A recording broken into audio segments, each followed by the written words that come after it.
Hello, everyone, and welcome back to Dialoguing English. The place where English is simple, natural, practical, and sometimes a little uncomfortable in very real-life situations. Especially situations that feel serious, quiet, and slightly intimidating. And today we're going somewhere that many learners secretly feel nervous about. The bank. A place where voices are lower, conversations feel important, and suddenly every sentence seems like it matters more. You walk in calm, but your brain starts translating everything twice. You rehearse sentences in your head, forget them, then create new ones while standing in line. And the quiet atmosphere makes your thoughts louder. That's such an accurate description. But today, we're going to slow everything down and make this experience feel normal, safe, and manageable. Because banks are not scary, they're just unfamiliar. And unfamiliar situations are powerful opportunities to practice real English. So take a deep breath.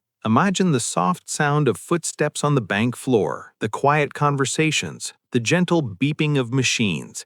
And let's begin. James, do banks make you nervous? Not because of the people, but because everything feels official. Yes, official is the perfect word. There's something about paperwork that makes even confident people feel uncertain. Forms create instant overthinking. You look at a simple question and suddenly doubt your entire vocabulary. Even writing your address feels like a language test. We walk into the bank and immediately notice the calm atmosphere. People speaking quietly, employees typing, the soft hum of printers. And that quiet environment gives your thoughts too much space. Which means anxiety has room to grow.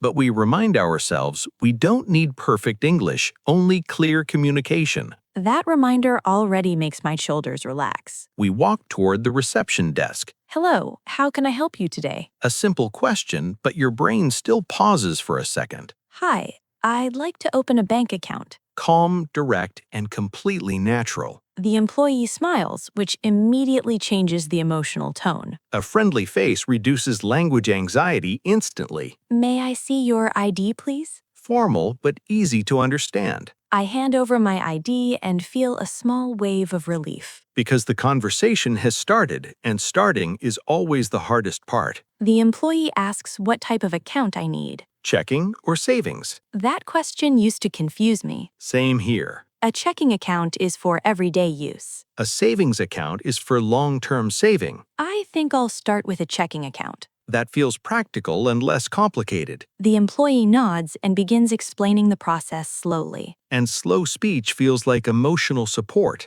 I always feel grateful when people speak patiently. Patience is invisible kindness in language learning. The employee hands me a form. The emotional challenge returns. This form looks longer than expected. But instead of panicking, we breathe and take it step by step. Excuse me, could you help me with this section? That sentence is pure confidence. Asking for help feels vulnerable, but also empowering. And the employee explains everything calmly. Suddenly, the form looks manageable. Confidence often comes from small explanations. I start filling in my information slowly. Writing in another language requires extra attention. But it also creates deeper learning. You remember vocabulary better when it's connected to real life. That's true. And the quiet environment begins to feel peaceful instead of intimidating. Emotional perspective changes everything.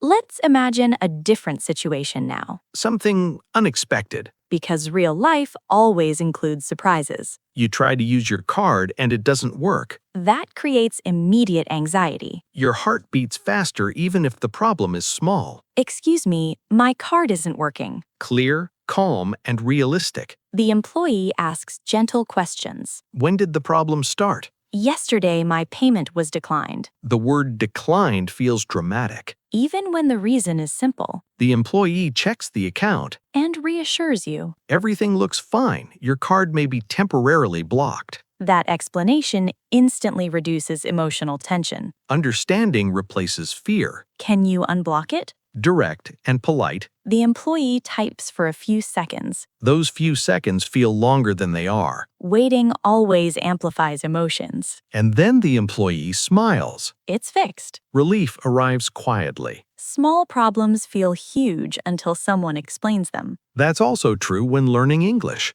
fear imagines worst outcomes. Reality is usually simple and kind. Let's talk about another common bank conversation. Asking about fees. Bank fees feel mysterious. Excuse me, are there any monthly fees? Extremely useful question. The employee explains clearly. Understanding money vocabulary builds independence. And independence builds confidence. Now let's add a funny moment. I feel exposed already. Have you ever forgotten your PIN at the ATM? That is pure emotional chaos. The machine waits silently while you question your memory. And the line behind you feels emotionally loud. What did you do? I pressed cancel and pretended I needed fresh air. That's relatable. Later, I asked for help and the situation was completely normal. Anxiety was louder than reality. Machines don't judge, but our thoughts do. That's a powerful sentence. Eventually, our bank visit comes to an end. The employee hands you your new card. That small piece of plastic represents independence. And courage. Thank you so much for your help. Politeness creates positive memories. Walking out of the bank feels different from walking in. Lighter. Because you faced discomfort and survived it. And that's how confidence grows, quietly through ordinary moments. To the listener, if serious places make you nervous in English, that's completely normal. Pressure doesn't mean you're failing. It means you care. And caring leads to growth. One day, you'll walk into a bank and feel calm. Not because English became perfect, but because you became comfortable with imperfection. And that is real fluency. Thank you for spending this quiet moment with us. Keep practicing, keep breathing, and keep trusting your progress. And we'll see you in the next episode of Dialoguing English. Bye, everyone. Bye.